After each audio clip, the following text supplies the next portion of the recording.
Good morning พ่อเฒ่าโอ้ยนอนตื่นแล้วเนาะตึ้งอ่า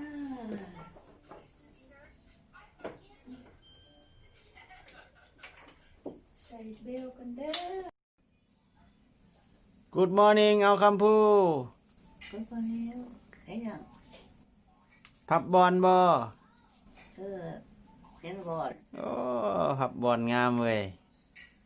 แม่นบอลแล้วเราไปกินข้าวเด้อ เออ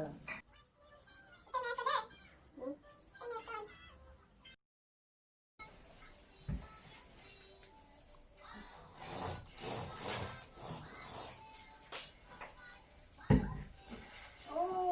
มื้อนี้อากาศเย็นได้มื้อนี้มัดใส่หมวกให้ก่อนอากาศมันเย็น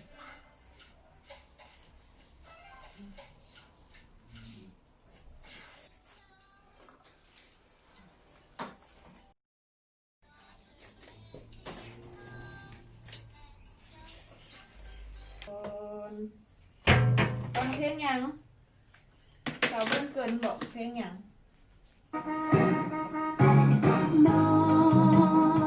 มองนภายามฟ้าเขาสมบูรณ์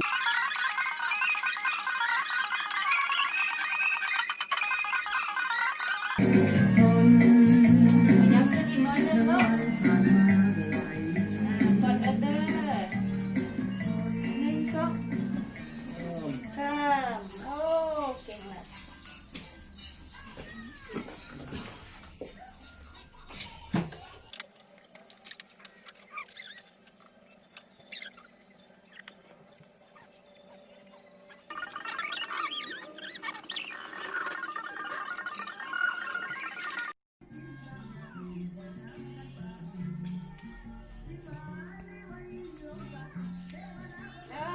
ฟันหล่อเนี่ย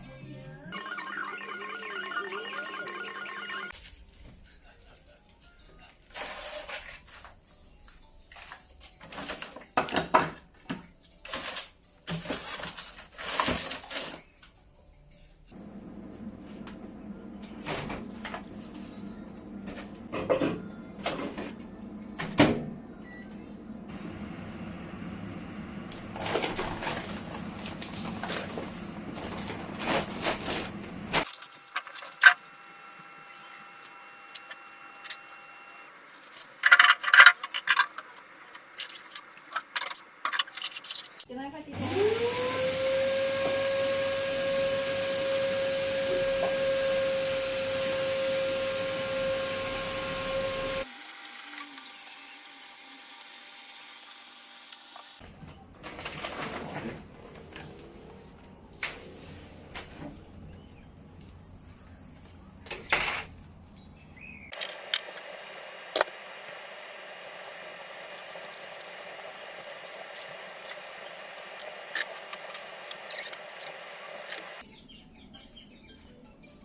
อาหารมาแล้วอาหารมาแล้วอาหารมาแล้วเฮ้สุดยอดอาหารของพ่อเฒ่านะ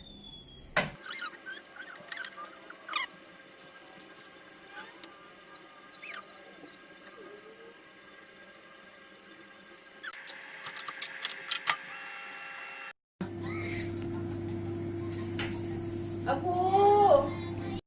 ได้ไปโทรไปเมืองลาวว่าแต่ขึ้นห้อนแหงว่าเมืองลาวกินข้าวก้อนข้าวต้มยังบ่ได้ต้มเพื่อ เอาตู้มาจะใส่หนาวตาเลยไม่ได้ โอ้บ่อาบบ่ได้ เอาเลยดีกว่า คุณแม่4-5 มื้อคุณนะฉันแยกเมืองลาวแล้วมันต้องกินข้าวหลายๆเป้กระเป๋าเองได้ป้อมบุเป้ให้ได้เป้ถุงไผ่ถุง คุณ มั จะ น รู้ว่ารู้ว่าคุณ อ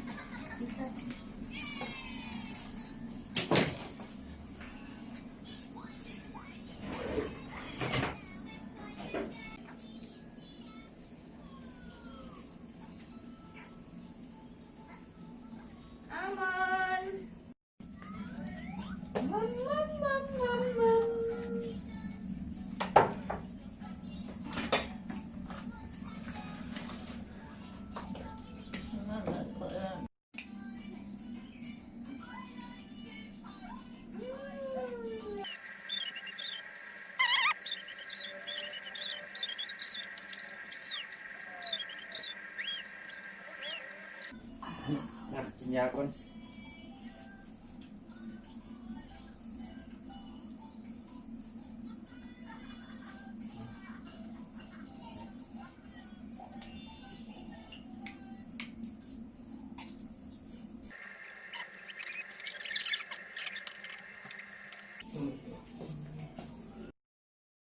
กินยาหลังอาหารนะ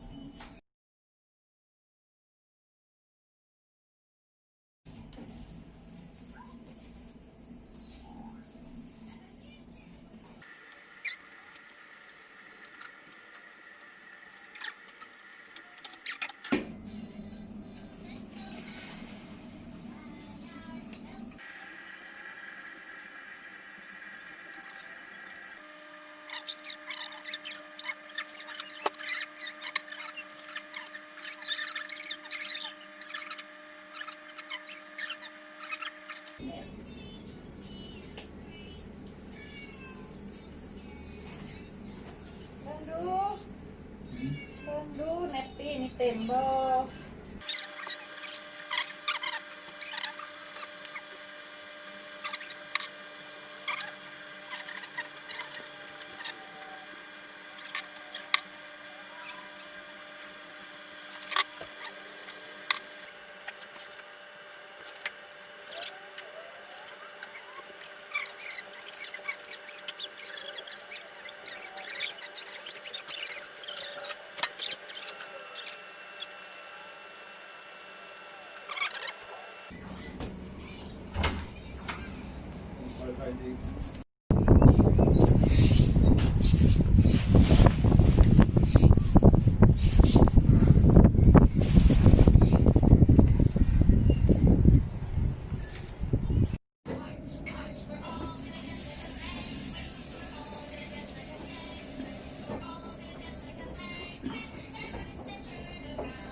เค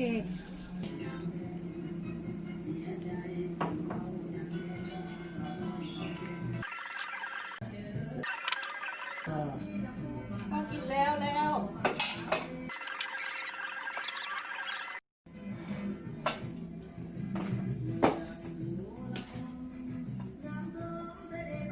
ขอกินข้าวกันเด้อ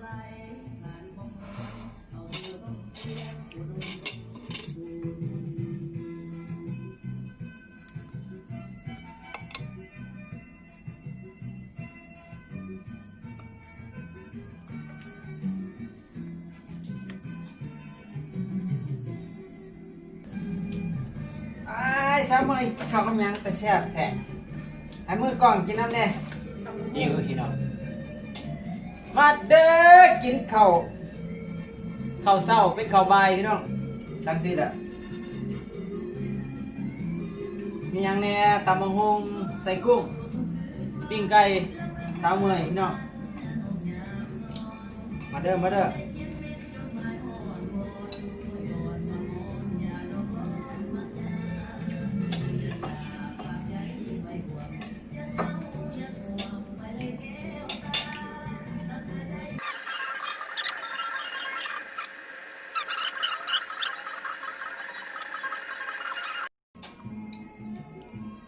กินอิ่มแล้วรับค่าตังค์เลยอ่ะครู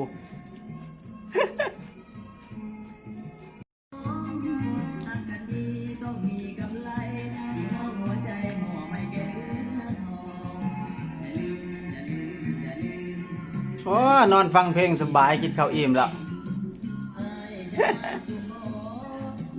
หลวงพ่อคำเพชร ว่าแมนไม่ได้เป็นหลวงพ่ออะไรเดี๋ยวนี้อามอนเด้อามอนก็กินอิ่มแล้วรับคือกันอันนี้กะ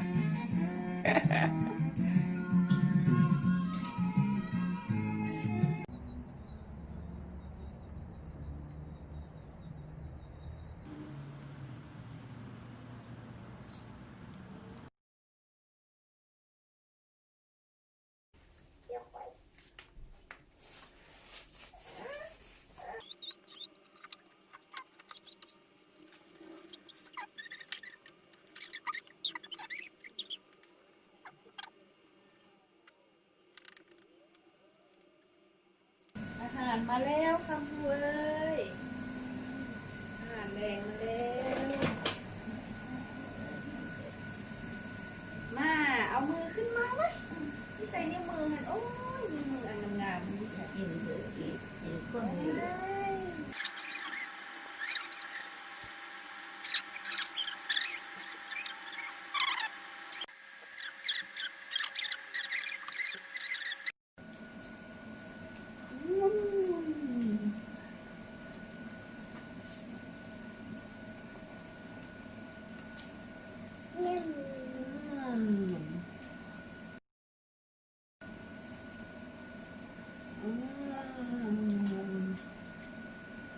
อ้าวกินยากินข้าวแรงแล้วก็กินยาเอามือมาง่วมใส่ปากเลยเอ้ยอึ๊บเอ้ยเหี่ยจนได้เม็ดหนึ่งเอาไหมเอาจับใส่เลยเอาอึ๊บ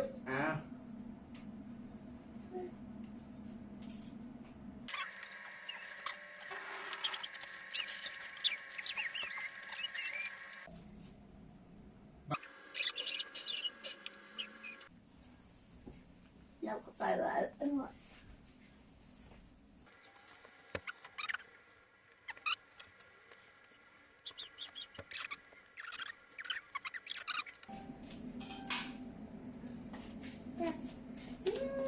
แล้วขนมกันเด้อมาแล้วห้องนอนแล้ว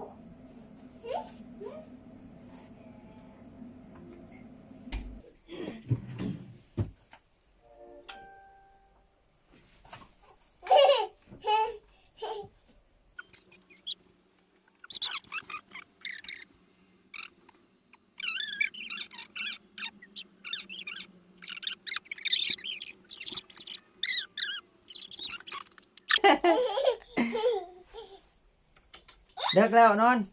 1 2 3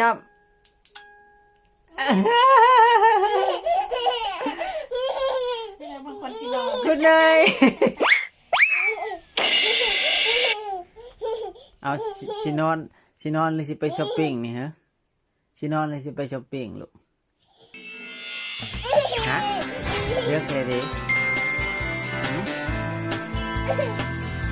ใส่ชุดนี่บ่แน่ใจใส่ชุดนอนหรือชุดช้อปปิ้งเอากระเป๋ามาใส่งามจังกระเป๋ามันเตรียมไปช็อปมาลูกให้ชื่อกระเป๋าให้ชื่อกระเป๋าเอ้า นอนบอกเราหมดไฟเหรอเราหมดไฟเนาะเอาอีกบอกภาษาต่างดาวอีกแหละ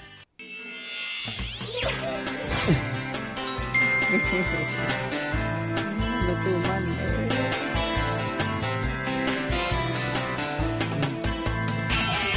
ถามมาปักเข้าใจเป็น